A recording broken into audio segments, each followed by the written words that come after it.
మనసు పారేసుకున్నావా? నేనే ఉత్తునే మనసు పారేసుకోలేదు. నా గురించి కవిత్వం రాశాడు తెలుసా? ఆహా, గురువు గారికి అంత టాలెంట్ ఉందేంటి? ఏం రాశాడు? నాకు సిగ్గేస్తుంది, నువ్వే చదువు. అబ్బా, నాకెందుకమ్మా అంత అదృష్టం? నువ్వు చదివి వినిపించు, తరిస్తా. ప్రియాతి ప్రియమైన పద్మావతికి నిన్ను చూడగానే నేనేంటో అయిపోయాను. నాకేదో వచ్చేసింది.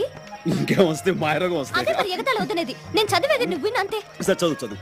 పద్మావతి పద్మావతి నీ ఎర్రని మూతి చూడగానే పోయింది నా మతి, అయిపోయింది నా మనసు కోతి.